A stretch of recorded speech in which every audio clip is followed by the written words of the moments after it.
A lot of thoughts going into this new sequel to Orphan, but I will say I'm operating here from a cautious but optimistic perspective because I loved the first Orphan movie. I recently watched it, just jumped on Paramount Plus, by the way, in order to watch it. That was the first one I watched from the service. Really enjoyed it as a horror piece. I mean, it's a very strong horror film. The acting across the board, it probably helps that you had strong names like Peter Sarsgaard, Vera Farmiga, who I've been a fan of for a very long time. But Isabel, I'm going to get her name right, Furman? I think it's her last name. Excellent performance, and one that I've heard in reference to her being an iconic staple in terms of child characters within horror certainly fits. She made quite a great impression within the context of that first movie. And the film itself, I mean, it's a very well-filmed horror movie, good production, good story pacing overall, and a really good general mystery, I would say. In many parts thrilling, and there were some, risque moments. I was kind of like, well, it's better. There were a couple points I did have to fast forward. I'm like, this is a, bit much for my liking, but I get the point to it with the story. But overall, really well-executed horror film. We are, though, in the years of Hollywood's longtime fetish for reboots, right? And this is certainly not the only franchise to get an attempt at a reboot, and it's certainly one that only had one film to begin with. I mean, we've seen this in the past, and these films generally operate from a very mixed reception. Some films fare very well, others don't. I could see a place for a prequel project for Orphan. I'm just not sure I see it with this particular story, at the very least what I'm seeing here in a pitch. And normally, again, I tend to read synopses for perhaps unfamiliar projects to myself or perhaps for audience members, because I'm assuming most people are familiar with Orphan in terms of the horror space, and you're probably well aware of the plot. I read this one specifically because of a point I'm making in regard to perhaps why, again, I'm still as hopeful as I am this is good. I'm cautious. This is what it says on IMDb for the general synopsis. After orchestrating a brilliant escape from an Estonian psychiatric facility, Esther travels to America by impersonating the missing daughter of a wealthy family. So going into this sequel, again, serving as a prequel, I love the idea of seeing Isabel Furman's performance again, because it is so iconic in the first film. I did have questions, by the way, I wonder how much money is going in terms of the film budget to the VFX to de-age her. Apparently, I guess that's not what they're doing. Maybe in some scenes they'll have to do that, but maybe they can use some, I'm sure, specific techniques like makeup and stuff. There was an entry on Wikipedia, though, I read on the main page that said they're going to be using a combination of casting doubles and certain illusion-defined filming techniques, which sounded very creative. So I'm interested to see how effective these tools are in maintaining the illusion that Isabel Furman, who's 25, it's been 13 years since the first Orphan movie. They filmed that when she was 12. Time's passed, right? So at some extent, they have to maintain this illusion. Well, she's really young, in appearance, but she's actually not in real life. She definitely looks older from pictures I've seen. On her performance alone, I'm excited. It's the plot here when I read it. Key notes, and this is, again, the reason I specified reading this for a project, again, that perhaps is already familiar to some people, but because I wanted to find my potential issues here. The casting of this movie, so Esther travels to America by impersonating the missing daughter of a wealthy family. So she's traveled to America, so obviously this is how we get to the Orphan movie, but based on the casting, Julia Stiles in this, along with Rossif Sutherland. Julia Stiles, I don't know how many projects I've seen with her, but I know her name. I'm assuming that's again going to be sort of the Vera Farmiga, Peter Sarsgaard character dynamic, and that these are adoptive parents to Esther. We've been down this road before, and the film specifically says, at least in the beginning of the synopsis, after orchestrating a brilliant escape from an Estonian psychiatric facility. I would have loved to see an Orphan prequel depict Esther's time in the psychiatric facility. Mental institution thrillers are a favorite of mine. It's part of the reason I've said, with stories, let's say, if you're a DC fan, Arkham Asylum. That's a story that's always stood out to me. It's my favorite, actually, of that game lineup within the Arkhamverse, as we call it, because it really did have this unique storyline of being in a mental institution. Now, the gameplay experience, of course, helped to really bring up the effect of, this is just such an engrossing horror tale, but I love mental institution-type thrillers. I would love to see more done within that specific subgenre of horror. And that was made clear in the first film that she, was in the psychiatric facility, right? that she spent time, I forget what the name of it was, began with an S, but that was a critical part of the reveal of, her character and the revelation that came about in terms of the mystery. I would have loved to see something done with that in the way of a prequel. Repeating the first movie, essentially, with a new family, I'm a bit worried on how this is going to go. In particular, because I don't want Orphan to be overshadowed. And I'm going to try and be as jaded as I can, perhaps, for some people who have not seen Orphan. Again, it's a good film in the horror space. I really enjoyed the film overall. It's good, very well made.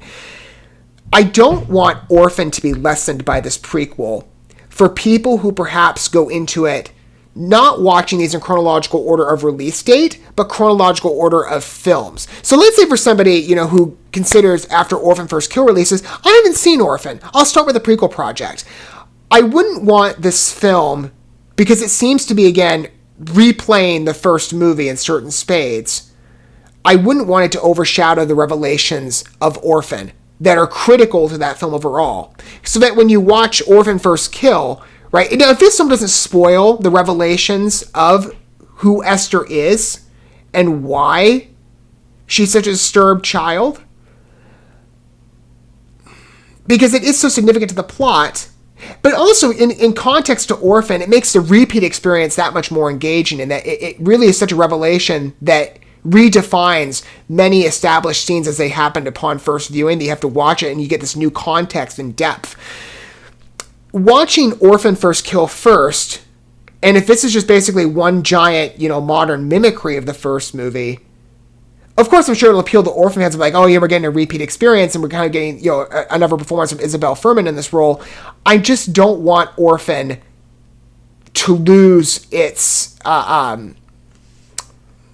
strength, and why I think, again, in part, it's such a good horror release. That revelation is critical to the film, and to spoil it here, if they're tact, I will applaud them in the world, because I think there's room for them to do that, but I don't know. I'm looking at the reboot fair today in the horror space, I'm like, there's such a mainstay of going down, a repeat story, and it not being as good. And it's sort of, again, overshadowing the precedent picture that really, it was the reason as to why we're making a prequel. I hope this does well. Again, I am cautiously optimistic. But it's going to be a pretty successful film. It comes out this summertime in the next, actually, a couple weeks or so now. I'm looking at it. It's like relatively soon. It's going to be on Paramount Plus. It's an exclusive. We'll have to see how it fares. But upon a first trailer, let's judge it accordingly. I did wonder whether or not I should save those comments for the end of the video and just kind of make them as a supplement to this. But I mentioned that so that when we watch this trailer, you and I both can best judge the accuracy of my thoughts on this. I don't want this to be just a subtle replay at risk of tarnishing Orphan's prominence. Here we go. Let's see.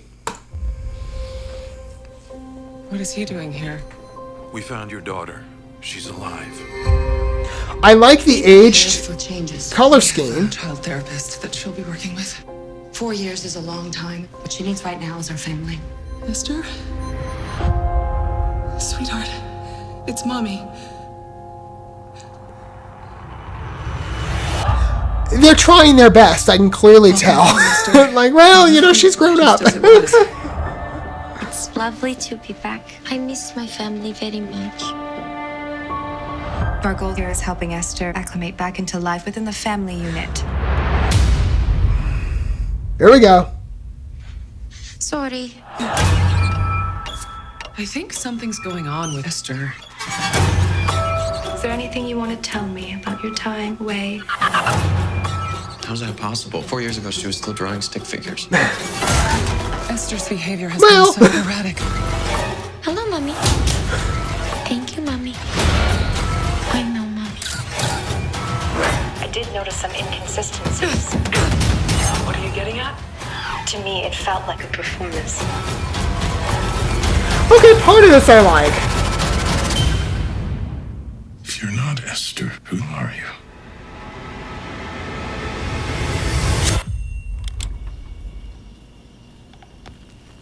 Subtle. You gotta give. Mommy, I made it for you. The good music choice.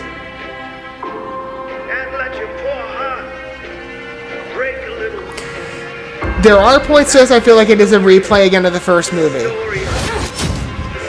But The mother protects her family.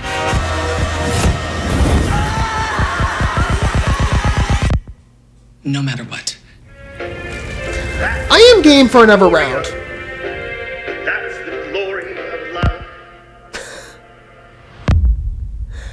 That's a very strong trailer in terms of the music capacity, too. That was extremely well edited. Loved it. I am still, I don't know, there are points to this trailer where, and again, I'm refraining here from spoilers in case you happen to be somebody who's not seen Orphan.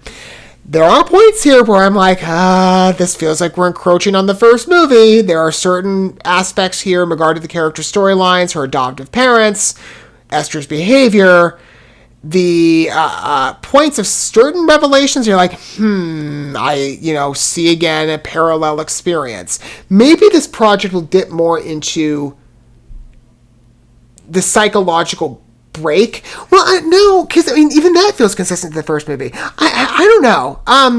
Again, I am easily up for another round, even if, with all due respect to Isabel, what's her last name? Furman. She's trying her best, but she is older. That is visible when you watch the movie. She's trying really hard, I can tell, but you listen and it's like, well, your voice is a bit deeper, and not every shot is the most convincing, but they're doing what they can. And again, I think most of us can talk ourselves in the illusion of, okay, she's really, as young as she was in the first movie, that, we'll be able to ignore it. Because again, just being in the world of Orphan, even if perhaps the film, I don't know, again, I'm worried. Oh, I don't want it to be a replay. I don't want it to overshadow Orphan at all, and I feel like you're really taking some risks here, but I'm watching this trailer going, I like it.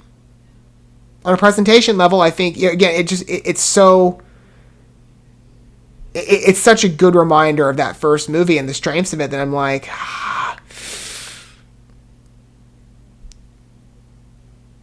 I'm game. I will definitely watch it. I just, again, hope that the first film is not affected.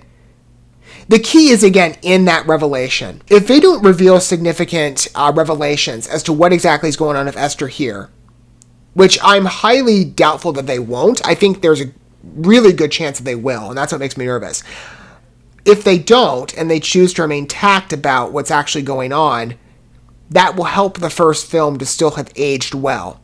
Versus, for someone who's watching these films out of order, maybe this film comes off as more superior, and then Orphan comes off as... I would want these to be, equal in regard to their prominence, if that's what we were going for. But I would feel that if someone watches Orphan First Kill First, if this is a repeated experience, that for them, Orphan is going to be like, well, we're redoing this. And it's like, no. Orphan did this first, and did it so well, that it should be the other way around in regard to your reception to it.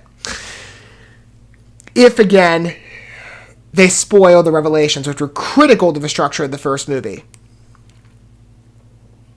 I'll still watch it. I'm just, I'm concerned. But on a presentation level, the performance, again, Isabel Furman. I did it once by having to go back and relook. She's trying her best. It's not completely convincing, but she's doing the best she can. Because we all age. We all grow up. And the savagery of Esther, she brings that back again in full capacity. She clearly is a disturbed child, but again, one that is very iconic, I would say, in horror. People know Esther. I remember the character of Esther. Again, that first film is just so good. We'll see what happens with Orphan First Kill. I hope it delivers. I'm still kind of worried. What are your guys' thoughts on this movie? Maybe you're like, lessen up on it. I'm like, but I don't know. Again, watching Orphan for the first time and then really I haven't seen a second of it, thinking back on it, when those revelations came up, and just, reanalyzing the film overall, but from the acting, from the story structure, from the production, it's just a beautiful horror film. And by the way, the aesthetics here of the wintertime imagery and the color palette, right out of the first movie. Love it. Beautiful touch. I'm just, ooh, I don't know. I'm nervous. I'm trying to not be critical. I'm like, again, I'm cautiously optimistic. I want to really like this. And the trailer is beautifully edited, and it really speaks to the strengths of Orphan as a brand. I just don't want a repeat experience that affects the overall response post-release for those who haven't seen Orphan and choose to watch these in the order of story chronology. Let me know your thoughts down below and what you feel. I mean, again, I've got a lot of thoughts, but I'm game for another round. I'm looking forward to it. Even if maybe necessarily it has some issues, we'll see. I'm more than excited to at least tempt a second chance of Orphan First Kill, that this will be as good as the first movie. We'll see. Thank you so much for watching this video. Before you bounce, feel free to drop a like and comment, subscribe to this channel with a ding on the bell, and share this video with your friends. And consider checking out the description here. There you'll find links to my other channels, as well as addresses to my other social media accounts and ways you can help support my work if you feel so inclined. May God bless you, and looking forward to when our paths cross again.